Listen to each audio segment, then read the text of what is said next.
வணக்கம். Swiss news 7 இரவு நேர பிரதான செய்தி அறிக்கை. முதலில் தலைப்புச் செய்திகள். சூரிச்சில் போலீஸ் நடவடிக்கை, காயத்துடன் ஒருவர் மீட்பு.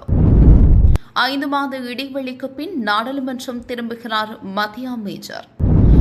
மைக்ரோசாப்ட் சார்ந்திருக்கும் நிலையிலிருந்து விலக சுவிஸ் அரசு முடிவு. கிளைடர் விமான விபத்து, விமானி படுகாயம். மிகப்பெரிய டிராக்லெட் உலக சாதனை மீண்டும் முறியடிப்பு. வேளாவரதனின் வேளா கிரெடிட் புதுப்பொழிவுடன் விஜய் பினான்ஸ். அவசர பண தேவையா? கவலை வேண்டாம், உதவிகரம் நீட்ட தயாராக இருக்கின்றார்கள் விஜய் பினான்ஸ். ஈழத்தமிழருக்கான குறைந்த வட்டிகள் நிறைந்த சேவை. சுவிஸில் உள்ள 8 வங்கிகளுடன் இணைந்து பணியாற்றும் ஒரே நிறுவனம் விஜய் பினான்ஸ் சூரிச். 5000 முதல் 2 லட்சம் பிராங்க் வரை கடன் வேண்டுமா? இன்றையுடன் நாடுங்கள். சுவிஸில் எங்கும் கண்டிராத குறைந்த வட்டிகள். தொடர்புகளுக்கு 044612861 07917384411. சுவிஸில் சிறந்த புதிய வீடு வாங்கவோ அல்லது விற்கவோ புதுப்பிக்கவோ தேடுகிறீர்களா? இன்றைய உடன் நாடுங்கள் SMTS மொபிலியன். வீட்டுக் கடன்களை குறைந்த வட்டி வீதத்தில் பெறுவதற்கு உங்கள் சொந்த வீடு தொடர்பான A to Z சேவைகளுக்கும் இன்றைய உடன் நாடுங்கள் SMTS மொபிலியன். SMTS மொபிலியன் செயின்ட் கேலன் கப்பல். தொலைபேசி 078-715-2990. இனி விரிவான செய்திகள். சூரிச்சில் போலீஸ் நடவடிக்கை, காயத்துடன் ஒருவர் மீட்பு.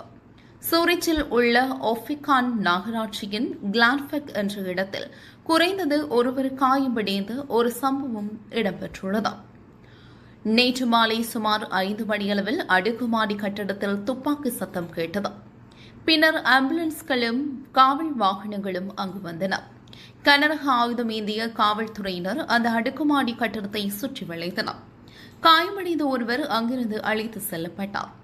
ஒஃபிகானில் ஒரு நடவடிக்கை மேற்கொள்ளப்பட்டதையும் காயமடைந்த ஒருவர் கண்டெடுக்கப்பட்டதையும் சூரிச் மாகாண காவல்துறை உறுதி செய்தது. இருப்பினும் இதில் துப்பாக்கிகள் எதுவும் பயன்படுத்தப்படவில்லை என்று அவர்கள் தெளிவுபடுத்தினர். அந்த நபரின் காயங்கள் துப்பாக்கிகளினால் ஏற்படவில்லை. மேலதிக விவரங்கள் குறித்து விசாரணை இடம்பெற்று வருவதாகவும் தெரிவிக்கப்பட்டுள்ளது. 5 மாத இடைவெளிக்கு பின் நாடாளுமன்றம் திரும்புகிறார் மத்திய அமைச்சர். 5 மாத இடைவெளிக்கு பின்னர் SP கட்சியின் மத்திய அமைச்சர் கூட்டாட்சி நாடாளுமன்றத்திற்கு திரும்புகின்றார். பல மாத இடைவெளிக்கு பிறகு அவர் தேசிய மன்றத்திலும் சுவிட்சர்லாந்து சமூக ஜனநாயக கட்சியின் இணை தலைவராகவும் தனது பணிகளை மீண்டும் தொடங்குகிறார். மிகுந்த சோர்வு காரணமாக மேஜர் கடந்த நவம்பரில் அரசியலிலிருந்து தற்காலிகமாக விலகியிருந்தார். மேலும் குளிர்கால கூட்டத்தொடரில் பங்கேற்கவில்லை. சமீபத்திய மாதங்களில் தான் மீண்டும் கூட்டாட்சி நாடாளுமன்ற கட்டிடத்திற்கு திரும்புவேனா என்று தெரியாத தருணங்கள் இருந்ததாக அவர் ஒரு புதிய நேர்காணலில் கூறியுள்ளார். ஏப்ரல் மாத இறுதியில் நடைபெறும் சிறப்பு கூட்டத்தொடரில் அவர் பங்கேற்பார் என்று மேஜர் தெரிவித்துள்ளார். எனது அரசியல் ஈடுபாட்டிற்காக நான் ஆற்றலும் மகிழ்ச்சியும் நிறைந்தவனாக இருக்கின்றேன் என்றும் அவர் நேர்காணலில் கூறியுள்ளார். மைக்ரோசாப்டை சார்ந்திருக்கும் நிலையிலிருந்து விலக சுவிஸ் அரசு தீர்மானம்.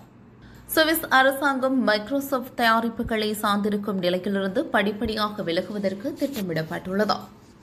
கூட்டாட்சி நிர்வாகம் படிப்படியாகவும் நீண்டகால அடிப்படையிலும் மைக்ரோசாப்டை சார்ந்திருக்கும் நிலையை குறைக்க இலக்கு கொண்டுள்ளது. இதனை கூட்டாட்சி தலைமை செயலகத்தின் செய்தி தொடர்பாளர் ஒருவர் கூறினார். தரவு பாதுகாப்பு குறித்த கவலைகள் இருந்த போதிலும் சமீபத்தில் சுமார் 54,000 நிர்வாக பணி நிலைகளில் மைக்ரோசாப்ட் 365 நிறுவப்பட்ட நிலையில் இது ஒரு ஆச்சரியத்தை அளித்திருக்கின்றது. மாற்று வழிகளுக்கான கோரிக்கைகள் முன்னர் உள்ள எதிர்ப்பையும் சீரமைப்பு குற்றச்சாட்டுகளையும் சந்தித்தது. இருப்பினும் முன்னாள் ராணுவ தளபதி தோமஸ் ஜோஸ்லி மாற்றுத் தீர்வுகளை இன்னும் விரைவாக ஆராய வேண்டும் என்றும் அழைப்பு விடுத்தார். திறந்த மூல முன்பிற்களை கொண்டு மாற்றுவதன் சாத்தியம் என்பதனையும் ஒரு சாத்தியக்கூறு ஆய்வு இப்போது காட்டுகின்றது. ஜெர்மனி ஒரு முன்மாதிரியாக விளங்குகின்றது. அங்கு ஒரு சுதந்திரமான திறந்த மூல தீர்வுக்கான பணிகள் நடைபெற்று வருகின்றன. இதில் பெர்ன் நகரமும் ஆர்வம் காட்டி வருகின்றது. ஜெர்மனியின் ஜெஸ்ல்விக், கால்ஸ்டீன் மாநிலம் என்பனவே ஏற்கனவே தனது நிர்வாகத்தை மாற்றிவிட்டது. திறந்த மூல மென்பொருளை இலவசமாக பயன்படுத்தலாம். அதே நேரத்தில் அதனை பெருநிறுவனங்களின் தலையீடு இல்லாமல் மேலும் மேம்படுத்த முடியும். சமீபத்திய ஆண்டுகளில் சுவிஸ் அதிகாரிகள் மைக்ரோசாப்ட் மென்பொருளுக்கான கணிசமான தொகையை செலவிட்டுள்ளனர்.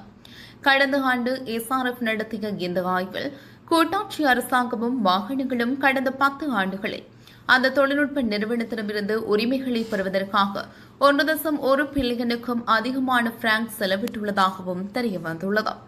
கிளைடர் விமானம் விபத்து, விமானி படுகாயம்.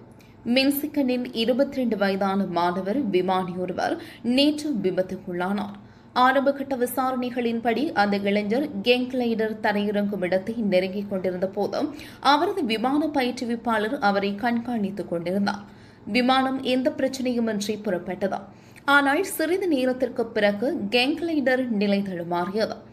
இதன் விளைவாக அந்த மாணவர் விமானி தனது கிளைடரின் கட்டுப்பாட்டை இழந்தார்.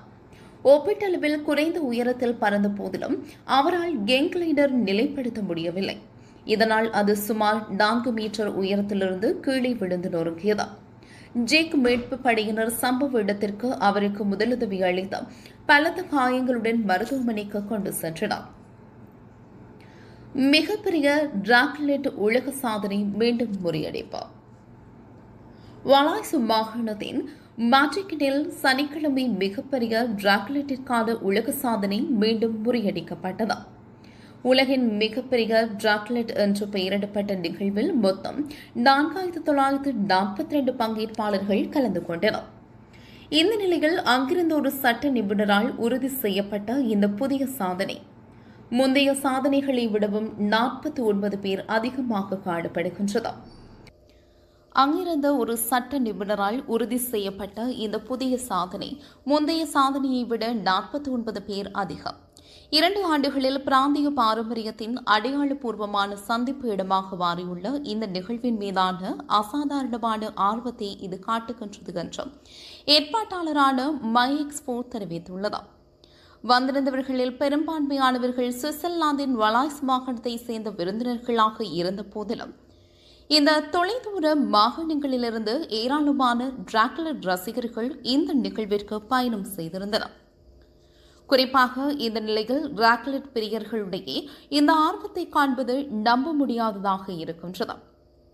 பலர் ஏற்கனவே அடுத்த நிகழ்வை பற்றி கேட்கின்றார்கள் என்றும் இந்த நிகழ்வு மற்றும் பிராந்திய சீஸ் டிராகுலட் வலாய்ஸ் AOP ஆகிய 2 தூதரான எடி பெக்லிஃபாட் கூறியிருக்கின்றார். சுவிஸ் நியூஸ் 7 இரவு நேர பிரதான செய்தி அறிக்கை நிறைவு பெற்றது. எமது விரிவான செய்திகளை www.swissnews7.com என்ற இணையதளத்தில் நீங்கள் பார்வையிடலாம்.